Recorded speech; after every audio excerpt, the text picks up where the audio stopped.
La Bamba, a song over a century old, made a #1 hit in 1987 by Los Lobos as the title to the film about rock and roll legend Richie Valens. Los Lobos, David Hidalgo, Cesar Rosas, Conrad Lozano, Louie Perez, and Steve Berlin themselves have a history worth telling, and their own music is as much a cultural phenomenon as was Valens' melding of his background with the music of the 50s.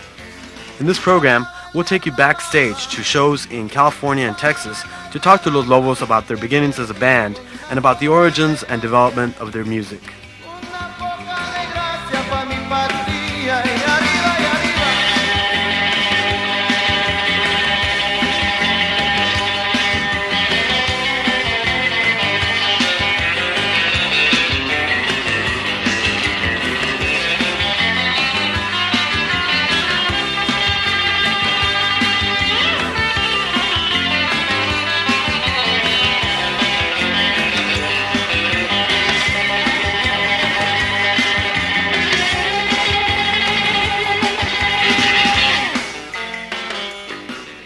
Long before attaining their current status as stars, Los Lobos already had a history of accomplishment and critical recognition, as well as an intense grassroots following in California. They were known at universities and in communities throughout the state for their appearances at Chicano cultural celebrations in the 1970s, and in 1983 they received a Grammy Award for the recording of the Mexican song Anselma, becoming the first artist to win in the newly created category of Best Mexican American Performance. In 1984, as a result of their much-acclaimed album How Will the Wolf Survive, Los Lobos surprised the entire nation and the music industry by sharing with Bruce Springsteen Rolling Stone magazine's Artist of the Year award. Like Richie Valens' La Bamba, much of the appeal of the music of Los Lobos comes from the combination of rock and roll with Mexican music. Unlike Valens, however, Los Lobos at one time completely devoted themselves to playing the music in a traditional manner.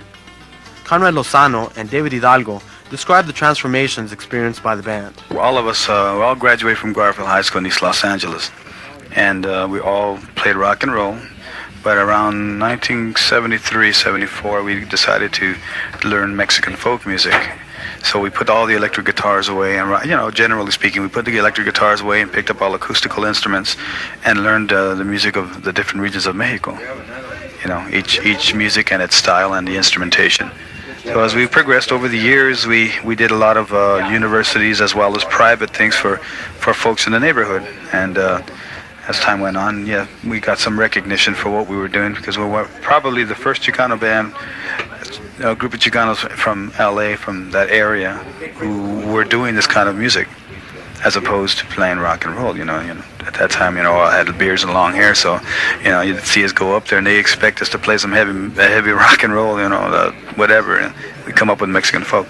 So as time went on, we acquired the accordion, and I guess a little getting into the rut of playing restaurants after a while, our music started to develop we started bringing the electric instruments back in. We got the bajo sexto, put a pickup on it, and the norteño music came into our lives, and we started to mix it up a little bit with rock and roll, and here we are. Got fired from the restaurant and ended up in the garage and started writing music.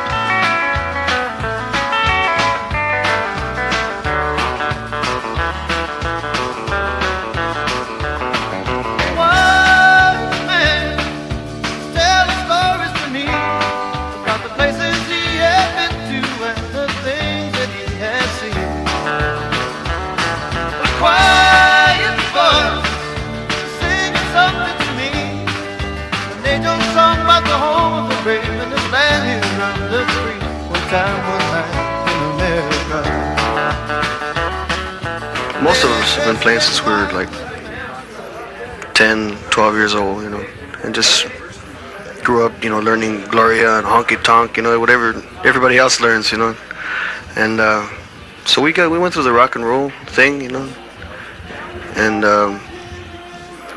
it was in the early 70s. We just got there was nowhere to go, So at the same time, the Chicano awareness deal was going on, all over the country. And so we started looking back at our roots, and that's when we picked up the acoustic music. And then we took that as far as we could. till we ended up just in a restaurant where, you know, we wanted to take the music out, you know, and, you know, try to gain some respect for it, you know, as an art form, you know, not just something that's been played in the bars, you know. And we did it as long as we could till we ended up playing in a bar, you know. So, and then that's when we went full circle.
It's a mixture of a lot of different forms of, you know, American folk music, you know, bringing in our culture, the Chicano music, the norteño music, which is like the first, you know, true Chicano music that was developed here in Texas, you know.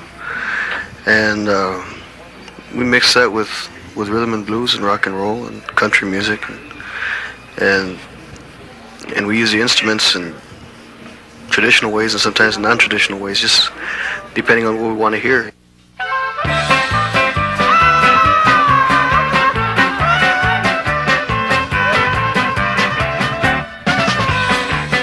Al sonar del bajo sexto, al compás del contrabajo y al arrullo de acordeón,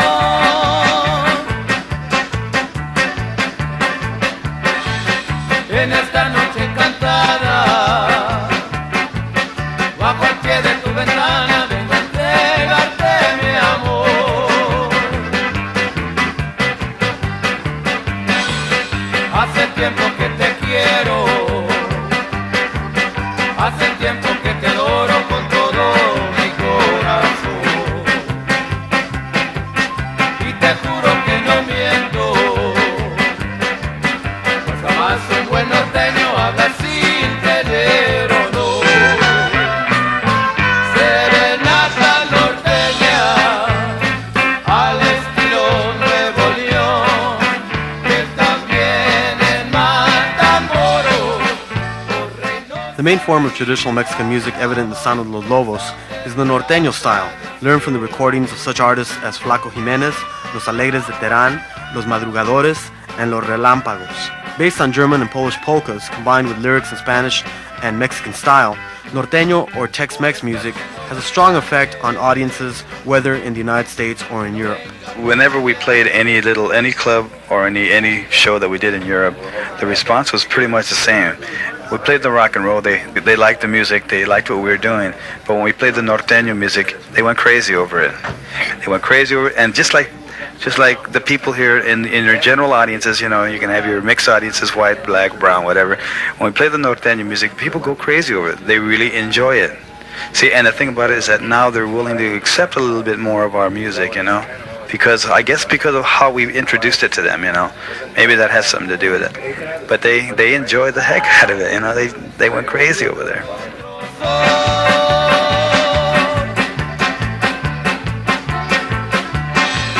Pero es que aquí en mi norte rifa más el acordeón. Chaparrita de mi vida, Milenita con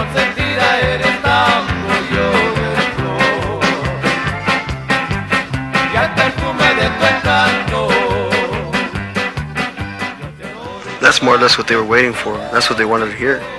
Was the, well, like they say, Tex-Mex music. You know, and that's what they like. Flaco's real popular over there. Flaco Jimenez. Flaco Jimenez. They have all the records. They study the liner notes. They know the history and everything. And like I was saying, in Amsterdam there's a group called the Johnny Pine Tree Conjunto Band, and they're all Dutch musicians, and they play Tejano music. They have an accordion, bajo sexto, and they sing the songs phonetically. They just, you know, they love it. They love it. They have to hear it. You know, they can't get the bands over there to do it themselves. What about in other parts of the United States outside of the Southwest? You've been to New York, you've been to many other places in the United States. How does the norteño music go over? It goes over real well, especially in the East. It's maybe because they don't have it there, so it's so different. They really appreciate it. And New York is real good. And we always wondered, because of the Puerto Rican population, that we wondered if it would be strange or how it would be accepted, but it's going real well.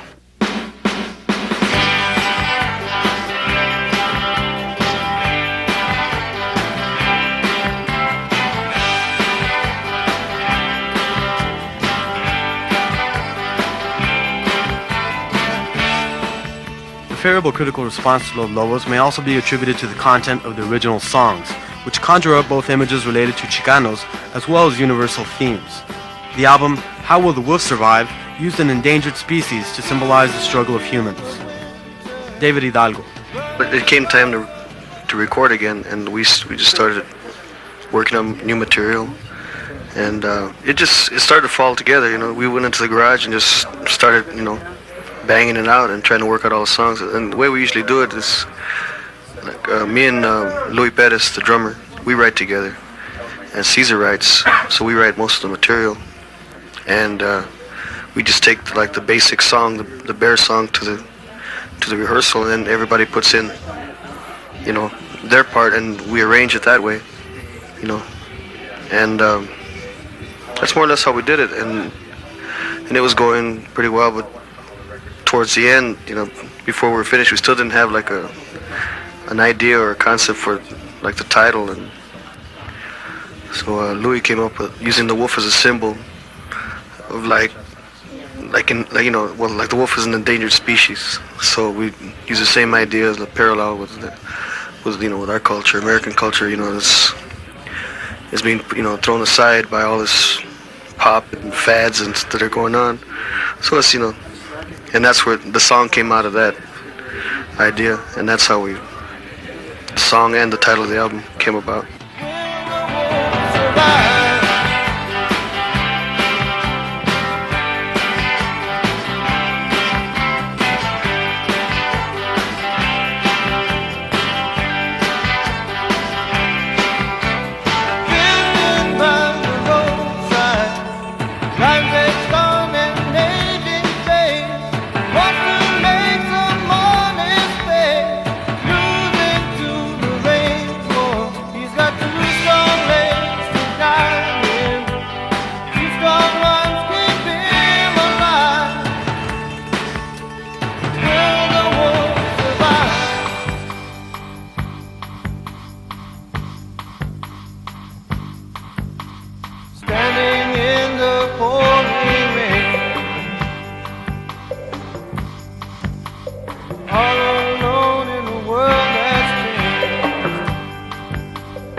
In a land where he once stood with pride,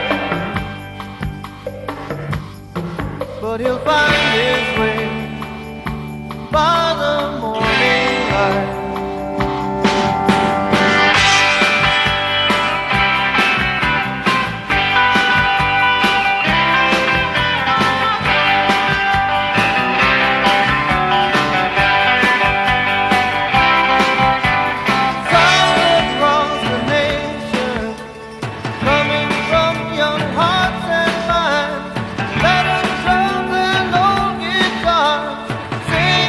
So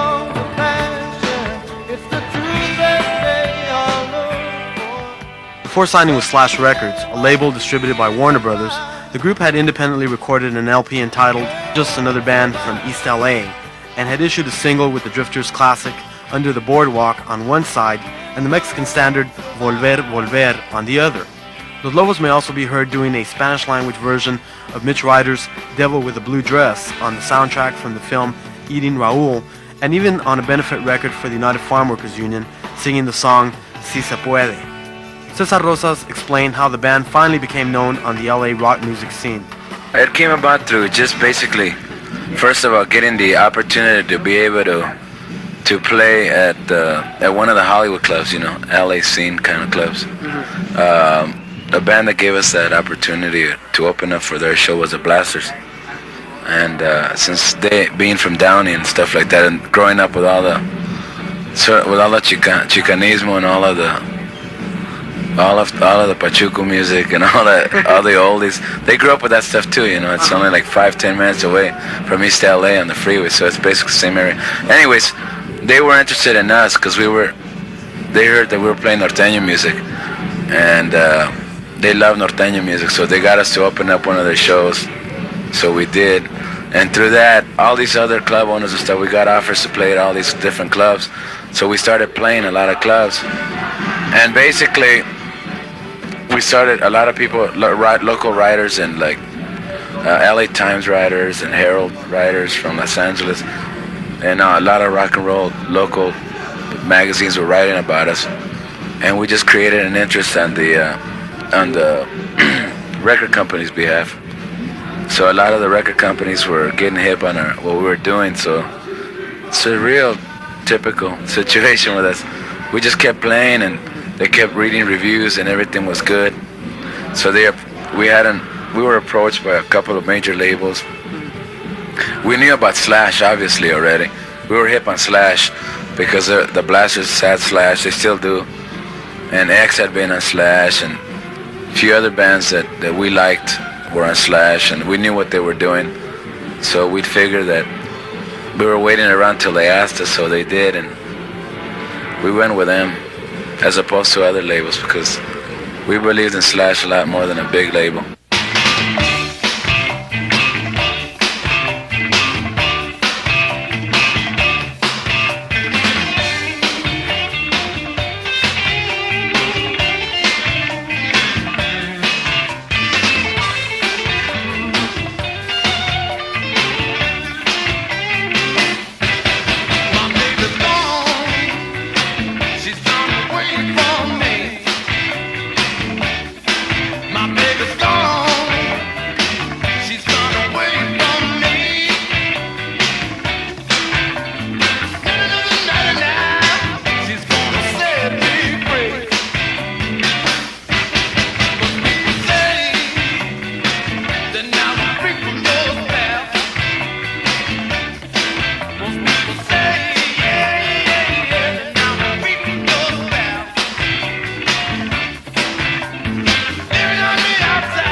Berlin, the newest member of Los Lobos, developed his distinctive saxophone style as a member of the roots rock group called the Blasters, and has been responsible for co-producing much of the band's material together with producer T-Bone Burnett. Did you have any background in playing norteño music? I noticed that you play the sax as a typical norteño musician would play. Do you have any kind of a musical background of that type? None whatsoever. I just played in, I've been playing in bands since I was 14, 15, making a living, and I had never heard norteño music before I met these guys. You know, they just asked me one day if I wanted to come play with them. I said sure, and little did I know what I was getting into. That was really it. You know, I'd never heard it before. I met them and started playing with them, so I really had no background at all, but I had a little jazz background, and it really wasn't that hard to put it together, you know.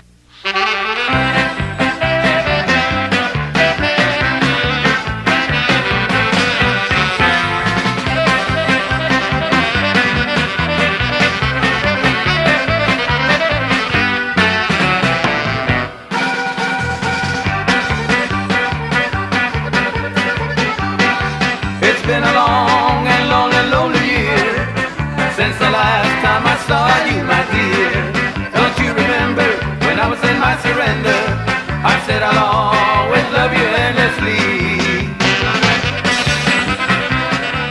Does it surprise you that different types of audiences enjoy the norteño-based, the Mexican-based music that you play? Not really, because I think it's, first of all, it's great dance music, and second of all, we deliver it with a lot of power and a lot of feelings. So I think that any audience that comes to a rock show, or even, you know, we played jazz shows before, that they respond to it because usually it's not something they've heard before, but it's so obviously powerful and heartfelt that they respond, you know. I mean, people will respond to good music no matter what it is, you know, I think. So they, you know, they hear it and they generally like it, so it works out okay. What is your ethnic cultural background? You're the only, I assume, the only non-Mexican background member of the band, and what is it like fitting in with these guys who like to wear their culture proudly? My background is Jewish, Russian Jewish, and we fight all the time. No, that's not true. I meet a lot of really beautiful people traveling with these guys, you know. It's like everywhere we go, there's, you know, it's good friends or friends of friends, so you know, just good people are good people. I enjoy it a lot.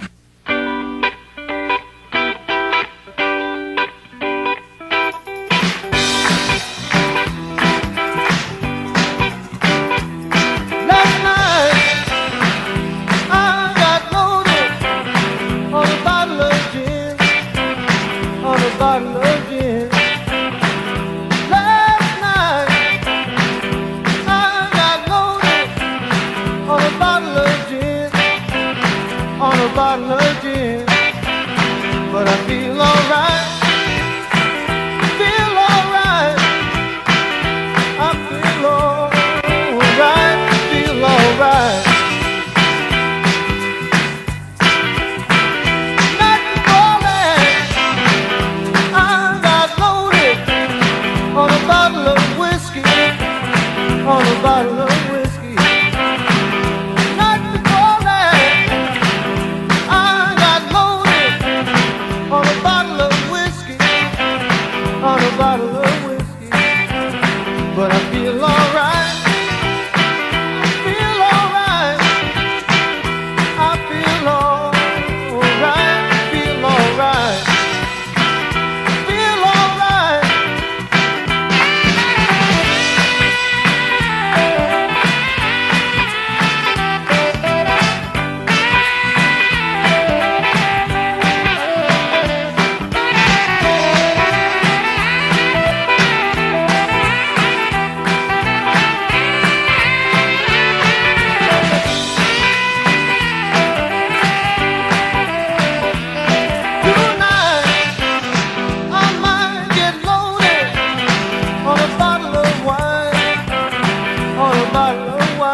popularity of Los Lobos continues to grow.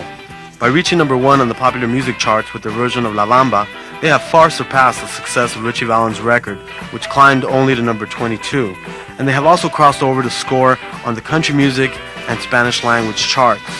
However, success for Los Lobos may have a broader meaning. We've been very lucky that people have been responding to us. I mean, it's a great feeling that people are really responding to our music. And what's good about it is that more and more people will be listening to other Chicano bands, because they're gonna. I think, in a sense, we're opening a few doors, and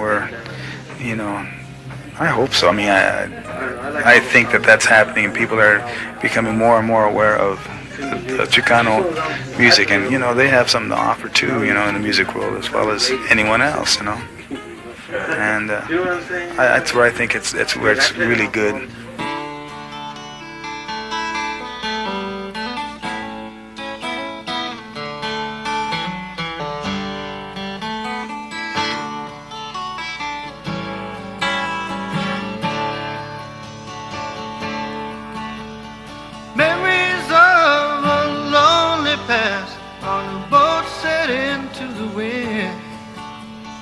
Drifting lost in waters of doubt on a journey that has no end.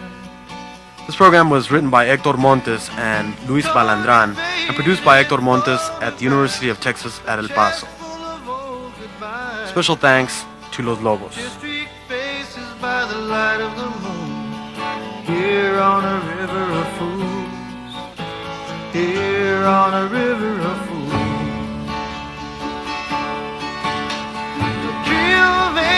Holding candles of light, got a ship to an unknown shore. Sad soul riders with arms drawn tight as they stop for just one more. Fingers pointed to a star in the sky, a message from someone they can't see. Tear-streaked faces by the light of the moon, here on a river of fools, here on a river of fools.